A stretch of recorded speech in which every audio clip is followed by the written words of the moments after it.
on I-71 is in a quarter mile. Oh, look at that, boys. There it is. Before we leave, I'm going to check the condition of the throttle body. There you go. I would say up until about 10:30 on the night before we left, I still wasn't feeling too good about the trip. It's a, oh boy. So yeah, she actually got a little loose there, so.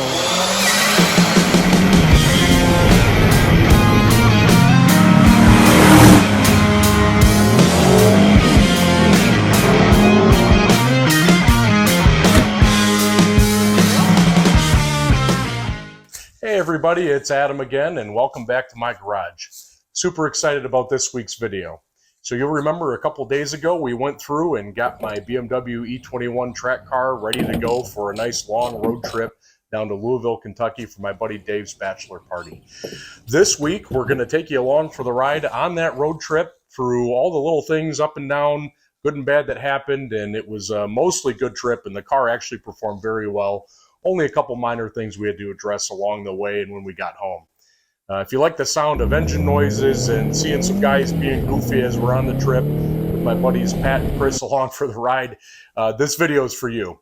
So everyone enjoy the video, and thanks for watching again. Go ahead and hit the subscribe button and the like button down below if you like this E21 content. And if you want to, leave a comment below whether or not you like the E21 content the best, my E36, or the LS6 Z06 powered Sonoma. Or if you're interested in seeing my 2004 STI later this summer, we're going to be doing a video or two on that this year as well. So once again, thanks again for watching, and I hope you enjoy the video. All right, guys, here we are. Day we're leaving. Managed to figure out the lean issue yesterday. At least two different options. So I think it's either the dipstick or the oil fill cap, because it started doing that after I filled the oil up, or in my trunk on the gas tank vent, I had a check valve up on the end of it here in my vent, and I think what was happening is it requires a little bit of vacuum to activate that check valve. So I'm chalking it up to one of those things. I drove it probably about 20 miles last night, no issues, AFRs look good, so we are ready to roll. We're going to do the last finishing touch here, and hopefully she holds together the whole way here.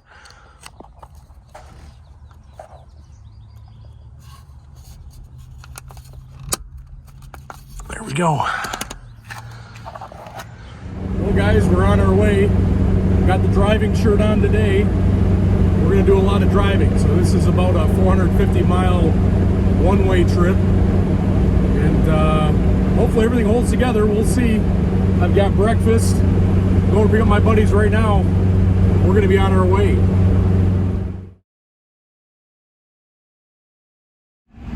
All right everybody, we got Pat and Chris. We're heading down to Louisville. Everything's looking good so far.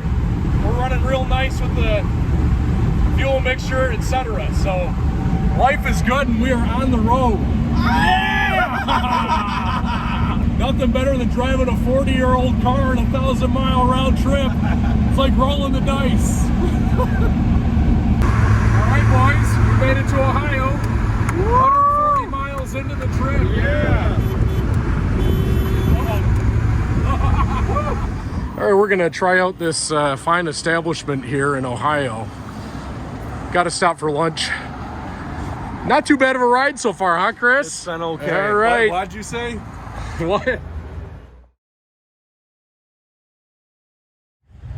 Probably about 175 miles to go. Over halfway done with the trip, and everything's been going pretty good so far. Got to hand it to the people of Ohio. You guys have good roads here. They definitely beat the Michigan I-75 roads. So far, car's running great. Only issue is I think I messed around with the fuel tank too much, because when I fill it up with gas, got a little leak at the top of the tank. So when I get home, we're gonna have to fix this corner up over here. I got a leak coming out of there, and I know everything's torqued to spec. Not a big deal. We'll just have to watch it when we fill up. But overall, things are going great. They're more of like the original, the original design. But I know what it's gonna do to like my whole back and my knee. Got a nice big pothole here. Damn. This guy's gonna wait for us.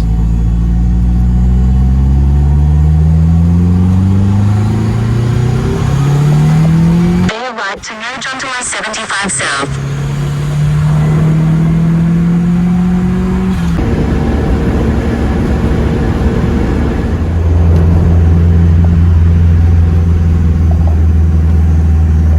I feel like we're driving through like a parking garage right now.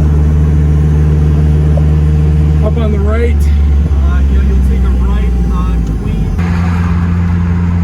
All right, we're on our way into Kentucky. Yeah! 1 hour and 40 minutes away. Thank God. Oh, the horn's not working. Oh no! Oh man.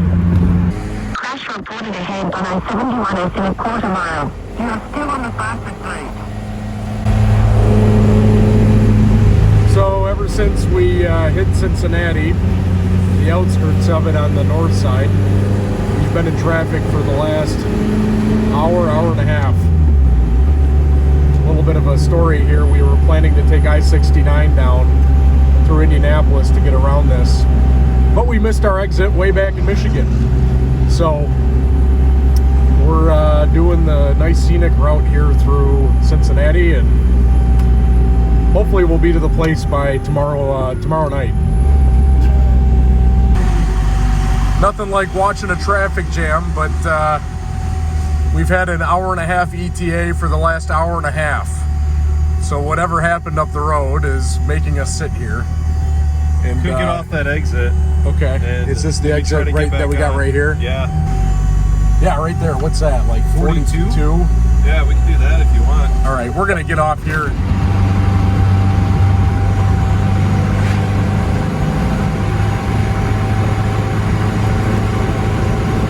Good thing we took the scenic route this way. We're about ready to lose our minds with all that stop and go. 16 minutes and like an hour and a half. What the heck, Cincinnati? Get it together. This is much more preferable on the winding roads here, except we're stuck behind this minivan up here. That's okay. Back on the freeway. All right.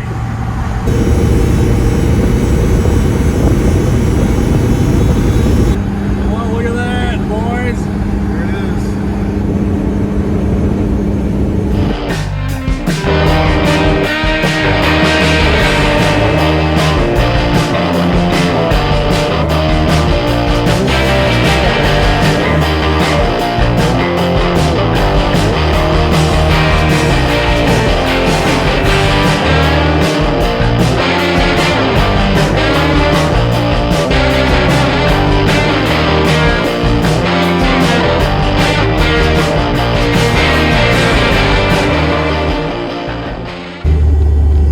Dave's limo, yeah. Is it our limo? I hope not. 37, 29, 33, it's all at the fence. 35. Right, Yeah, you can park right there. All right, we're gonna turn around here. And there's a bar right there. Oh, look at that. And there's a Look at burger that, place right all there. right. Oh, we made it. We made it there. Made it. Jeez. We made it there. The old girl survived. All right. Now we gotta make it back. Hey, that's half the battle. It's about 450 miles worth of driving today. We stopped for an hour for lunch, and we ended up hitting about an hour and a half, 2 hour traffic jam in Cincinnati. Decided to take some back roads, got around that. We are here successfully. It's time to go inside and have a cold one. Man.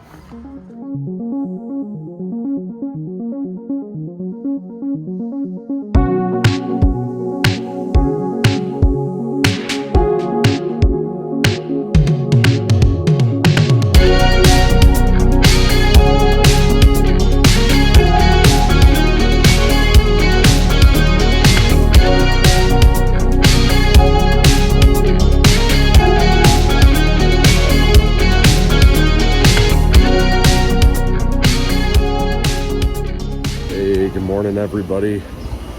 So it's Sunday. Last night we had a good time with the buddies down here in Louisville. So we're a place called Schnitzelberg. So that was unplanned, but it was nice to be in a German-themed town for this long trip here. So we decided on the way home we're going to stop in Cincinnati and go to a German Catholic Mass.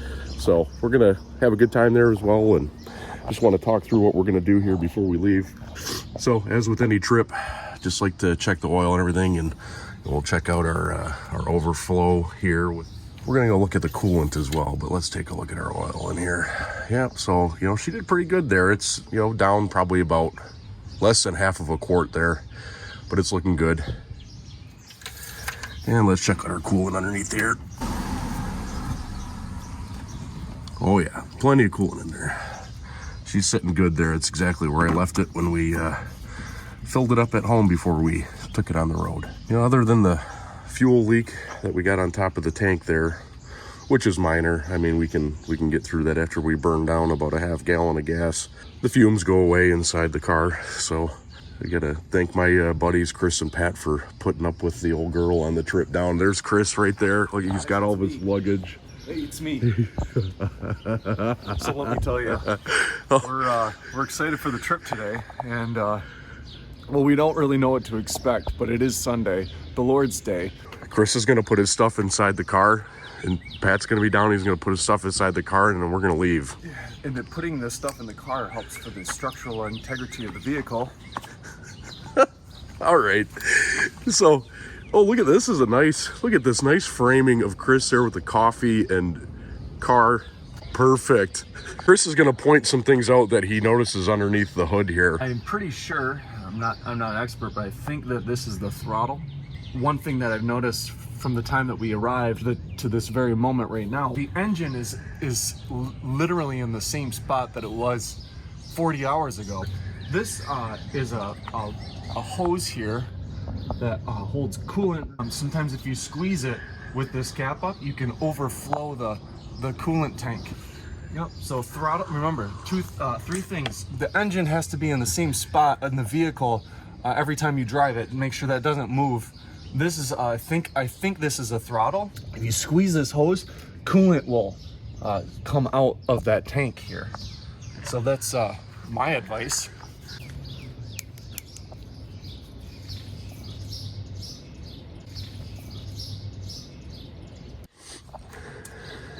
So this piece of plastic here was in the street, and one thing that I've always done is whenever you find anything like this, I don't think we want it by the throttle either. Well, what's going to happen when you hit the throttle is it's going to do this. It'll get caught down in there at some point, and it might end up doing that and just wedging in there. Then all of a sudden, you've got cruise control. Chris's homemade cruise control from you can use symmetrical pieces of plastic for your homemade cruise control. So we did all of our pre-trip checks here. I'm gonna go ahead and start it up here. Just see how everything warms up, and there we go.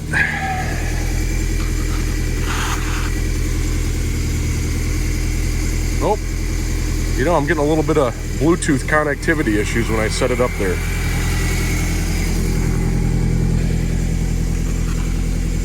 Huh.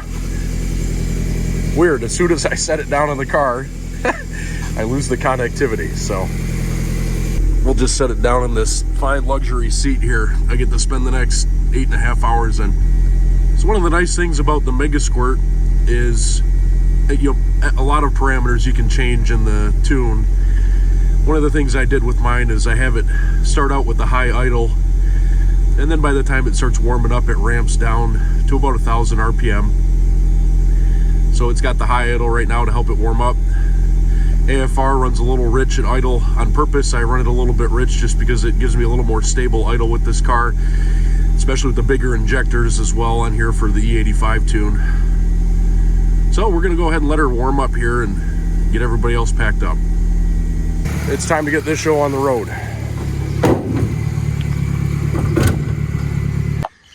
You know, I forgot one key detail here. Very important. to make sure your cooler has ice in it there. So we got a couple of Highlifes ready for us once we get to a nice spot north of here somewhere. And Pat just wants to get out of here.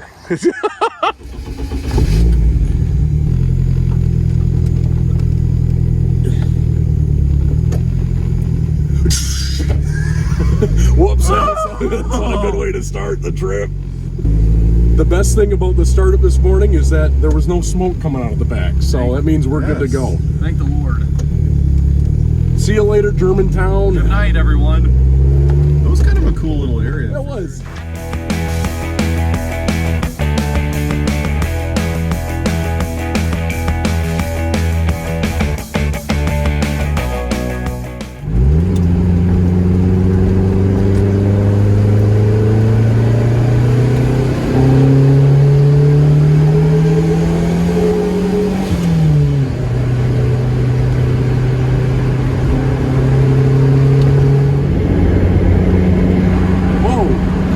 Had a bad night there. It's no wonder they got in an accident. Keep left. Wrong direction. Oh man, what the heck? Chris just hit the ceiling back there. Oh, yeah. No gas smell either. Like this is good. This is very nice. Knock on wood. Yeah.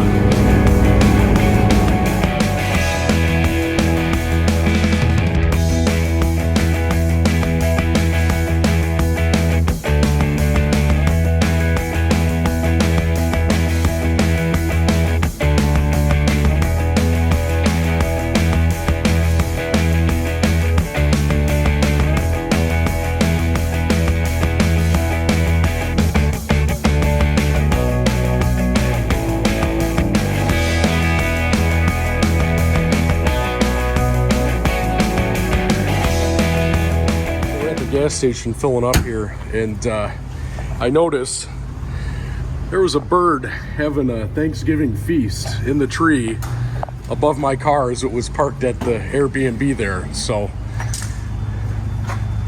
that helps a little bit with the air deflection in the back. I think we'll be fine. There's something else I want to talk about here as we're waiting for Chris and Pat to get out of the gas station. These old cars, both my E36 and this car, the parking brake works great on it, but I got that little fuel leak up in the fuel tank in the top. You always have to strategically find parking spots that angle the car the way that you want it so it doesn't leak when it's parked. So I moved it over here so that gas tank wouldn't leak. So if you don't mind, Adam, I'd like, after you're done filming, to pop the hood and I'll check on the throttle body and the status of that. Chris is going to check the throttle body here real quick. He's been talking about the throttle the whole way home. Even he was taking a nap and said, I got a throttle body. We don't have any special cruise control features on there, do we? No, it's about 104 degrees, I'd say, just based on feeling it. Just remember, if you take the cap off of this and squeeze the hose, your coolant can actually come out the top of the reservoir tank. That's all I've got. Looks good. Everything looks great. The drive shaft, I couldn't see it because it's below the vehicle, but I think it's all right. There's a cigarette right here, fresh. It's like. Let's touch that. What? My sunglasses. Know where they are? No. I wonder if did I put them in the back or something? Might have. Why would I have done that? You want to pull off? This is gonna be bad news if I don't have my sunglasses. Are they expensive? No, I mean they're $20, but I need them when I'm driving. Because really, just take a look here real quick.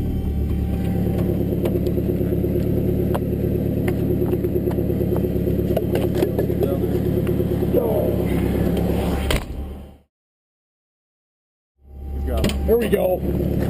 Woo! Hey, a close call. Ready, Chris? Yep.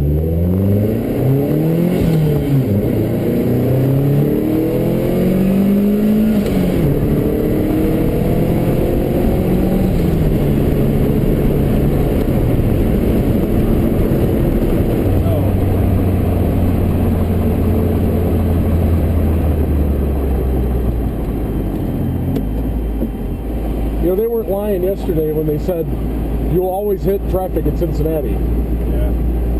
I think I've been through here one time where it hasn't been like this, but like 11 o'clock on a Sunday morning, you would think. I love old truss bridges, man. Yeah. It's just works of art from the 18 and 1900s. Incredible. Train going over right now. Is there? Yeah. Oh yeah, nice. That out there.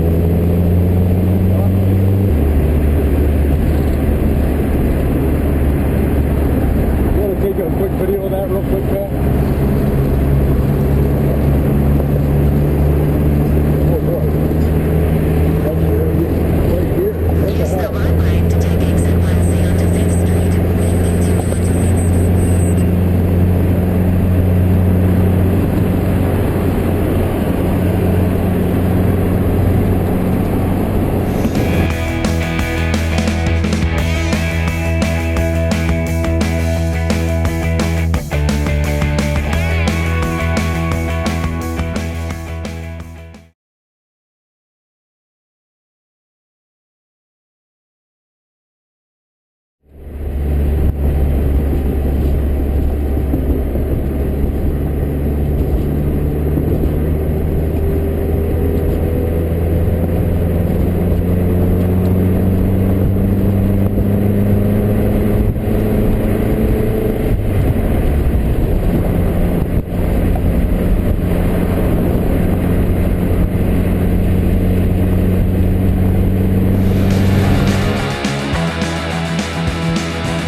Close call. Over. This is the perfect spot, guys. Yes. I need it lean that way. It's time for a gross, putrid. Chris, where are we headed, Chris? Yes, we're out heading to Waffle House, and we are in Monroe, Ohio. Well, I put on shorts. I'm wearing the same shorts that I wore last night. I'm about to enter into the finest local establishment. So while we're waiting for lunch at the Waffle House, little summary of the morning so far. Everything's going pretty good with the car. Speedometer's starting to act up a little bit, so I get a little twitch on the gauge when I go over bumps. We've hit enough potholes and bumps on the road. I'm getting ready to take back what I said about Ohio roads on the way down. But in Kentucky and southern Ohio, the potholes have been pretty nasty, just come out at random. And the expansion joints on the bridges.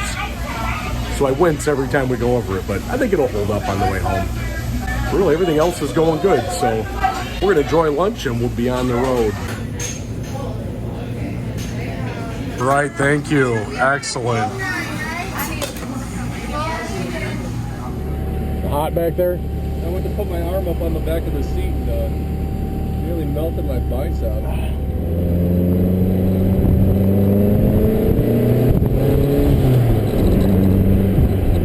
I was really hoping we would accelerate onto the highway. Vans, man.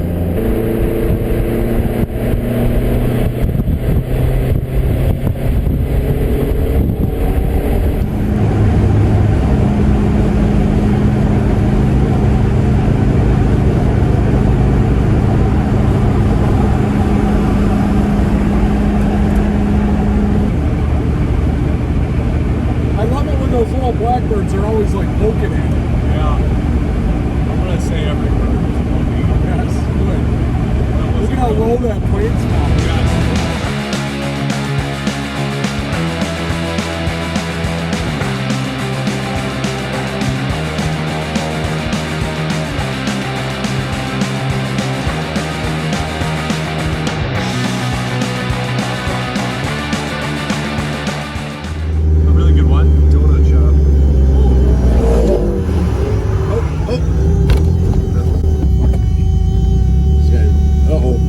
Oh, you kidding me?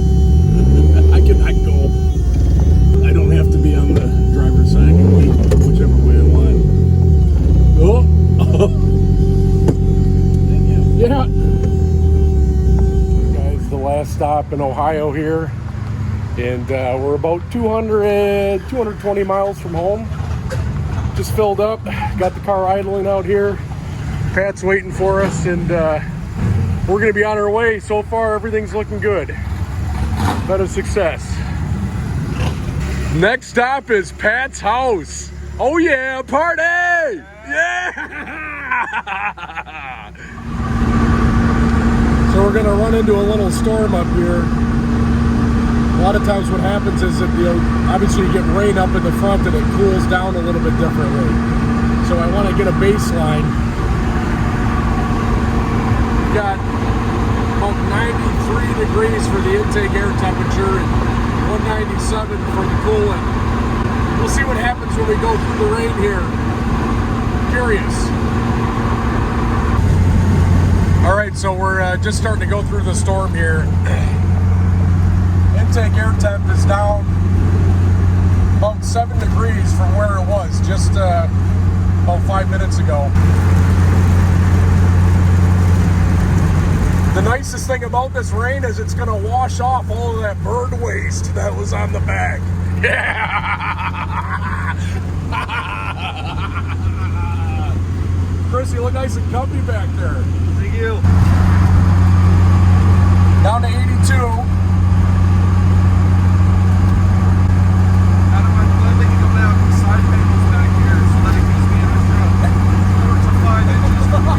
That's a good point. Yeah, it's really nice. More car companies should do that.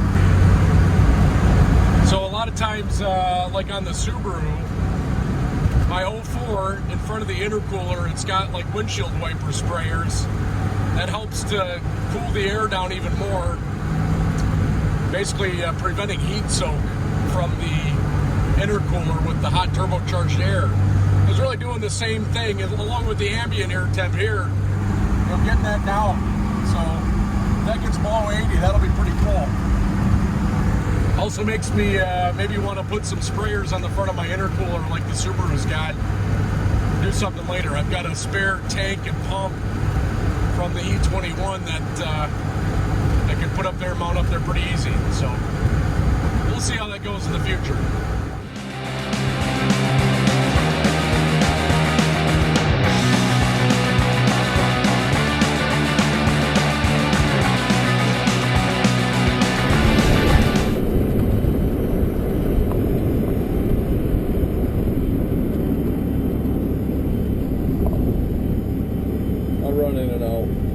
I'll go in with you real quick. I guess I might as well just... I'll cool down.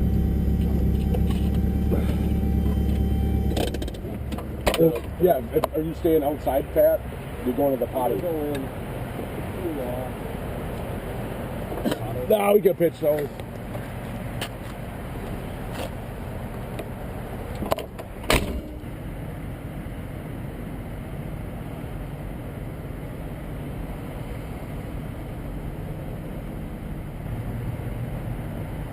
You want a picture with you by your car? Sure, thanks, Cross.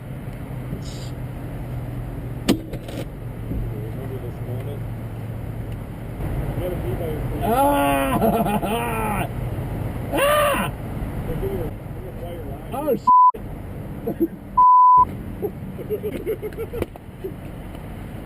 Holy shit.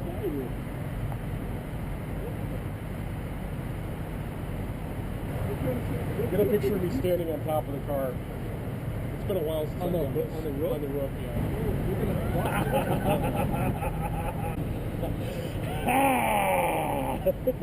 I'm going to jump down into the seat now.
hole. There's the guardrail I paid for with my truck. Time to drop off Pat and Chris, and Chris is gonna get his E30 out of the garage. He's got to check his throttle cable before he gets the E30 out, and we're just gonna see if the cooler held up with the beer in there to keep it cold here, and have a celebratory beer here. Everybody, so I just dropped off Chris and Pat. We had a celebratory beer. Unfortunately, the ice pack I put in the Highlife box cooler wasn't good enough, and the beer was about 98 degrees, or probably hotter, because it felt warm inside my mouth when we drank it, so it was probably warmer than room temperature. But hey, all in all, man, I'm surprised we didn't run into any trouble on the trip. And I would say up until about 10:30 on the night before we left last Thursday, I still wasn't feeling too good about the trip. In fact, I sent Chris and Pat a text earlier that night when I found the broken fuel pump that we might have to find a plan B. But hey, we got it fixed. And it goes to show you, if you keep parts around long enough on a shelf somewhere, whether it's 5 years, 10 years, or 25 years, you're gonna find a use for it later. So we found a use for that fuel pump. Some of the observations, I gotta work on my Speedo pickup still. It ran fine most of the time, but we would get a little bouncy there, especially in the bumpy roads in Michigan. I think it would knock the pickup out a little bit. From a tuning perspective, the engine tune actually worked out really well. And I'm gonna go a little more in depth one of the future episodes on how you tune the Mega Squirt, what we've got in this car here from getting the E85 working, other things like that. But I'll tell you what, I am happy I turned on it's called EGO tuning, but it uses your O2 sensor, and standard OEM cars use the O2 sensor to adjust the fuel mixture to run at the most efficient way.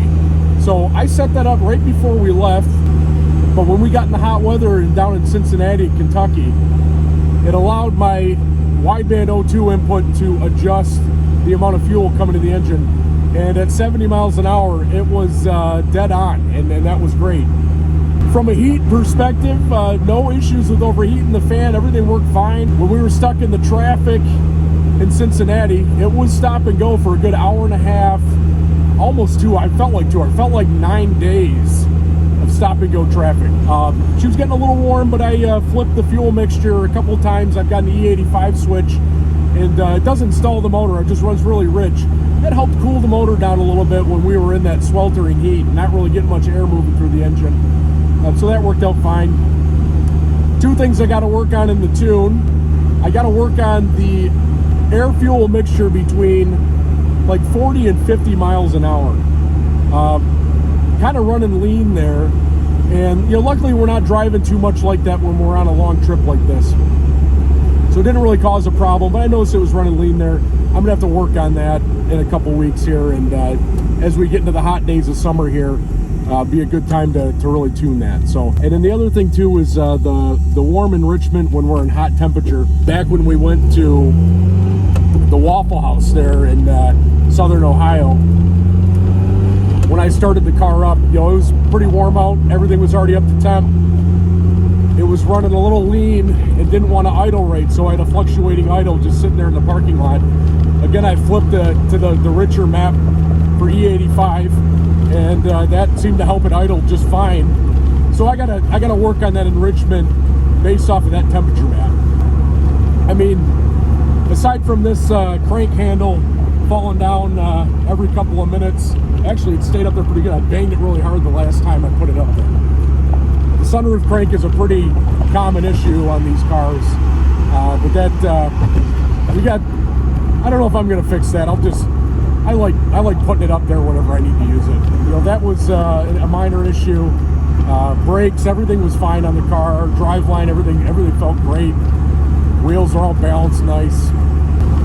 nothing really went wrong this entire time. So we're gonna do a quick walk around when I get home. We'll take an inspection on the outside, and that'll pretty much wrap it up for this trip. So really appreciate you watching. If you want to see more about the E21, my other cars, hit the subscribe button down below, hit the like button.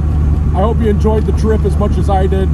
You know, we did almost 18 hours worth of driving and just under 1,000 miles. And you know, can't complain in a car that's 39 years and 10 months old. She did just fine. And the tune did fine, and it's great. I've got the utmost confidence that this car can do whatever we want it to do.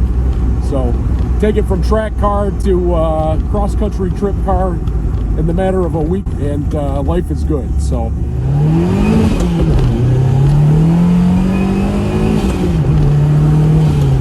we're gonna do the final walk around here. Let's start with the seat here. Actually, you know, this seat, aside from, you know, having a lot of wear and tear on it, really wasn't all that uncomfortable. And basically the padding is gone around here, and the seat bottom is pushed all the way down, but this bolster really held up nice there. So comfy seat, and everything else was good. You know, one thing, so you remember I fixed the fuel gauge on this right about the time that it reads empty. I still have about 5 gallons of gas left in the tank. So I'm gonna seek out that VDO sensor, or if even that one's too short, I'm gonna go ahead and order a new one that maybe is a little bit longer, just to get a little more accurate reading. But hey, that worked out all right for us. We filled up between 200 and 250 miles each time.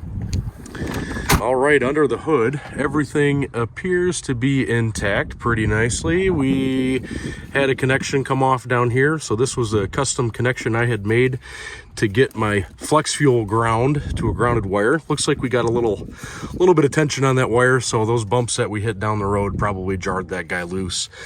Not a big deal there. That's the brake fluid level sensor, but I always look at the brake fluid level before I go on long trips. And let's look at the oil here, see how we fared with oil consumption. So, you know, we look at this, and actually it's still looking pretty good, dang near the top there. The oil color itself, if I can get it in the right spot, you know, after about 1,000 miles of running and a little amber color there, that looks good. In the catch can here, let's see what we've got down here. All right, you know, so we got just a little bit of PCV overflow there, little milky there, so we had a little bit of oil blow by. Nothing too concerning though. When I run E85 in this, this thing gets about a third of a cup of water just from idling with E85. Lots of moisture content in E85, but we ran octane 93 this whole time, and everything fared pretty good. Looking at everything else here, let's look at the coolant here real quick. Kind of hard to see on the video, but we've got the coolant right up here, and didn't lose any coolant at all. That's awesome. Our head gasket is in good shape on this thing, even after pumping up to 14-15 pounds of boost. As far as the brakes and everything go on it, a little bit of brake dust on there. You know, we had to get on the brakes hard a couple times. Some crazy drivers out on the road. Come around to the front of it here, take a look. So everything looks like it's held up in place on here pretty good. Front valence, we did have a little scrape when we came out of the gas station down in Ohio. My super proprietary Euro trash plate mounting system worked fine. It's oh boy. So yeah, she actually got a little loose there, so we got home just in time, because that was soon to just fly right off. And this side of the car, you know, the rust didn't get any worse there, but you know, another side effect of hitting the brakes hard is your trim likes to move forward on these old cars. So put that back in place. Life is good over here. Around the back of the car here, let's take a look underneath, see if we got any new fluid leaking down right here. Well, you know, I'll tell you what that's from. So the gas can I had in the back for the extra gallon of gas I needed, just in case we ran out of gas, when I unloaded the cargo from the back, I let the pressure out of that gas can, and it just happened to spray all over back here. So anyways, these gas cans, keep in mind, they'll pressurize with that great new gas can filler cap on them. Other than that, everything else really fared good on the car, and you know, I would take her on a 2,000 mile trip. Now look at this right here. There is This is a big deal. I got a nice big stone chip or something in there, and it looks like it actually got worked underneath there too on the roundel. We're gonna have to get a new one of those at some point. That is extremely disappointing. I mean, for how flawless the rest of the car is, and the you know, multiple layers of paint protection that are on this thing, we need to make sure we've got a roundel that that meets the standards. But you know what, all in all, the car, my beloved E21, the namesake of the channel, held up real great over the trip. Chris and Pat were happy to ride along. I was glad to have them along with me. Hey, thanks a lot for coming along for the ride, and I hope to take you along on many rides in the future. Go ahead, hit the subscribe button down below if you enjoy the content, and thanks again for watching. It was a blast driving this thing.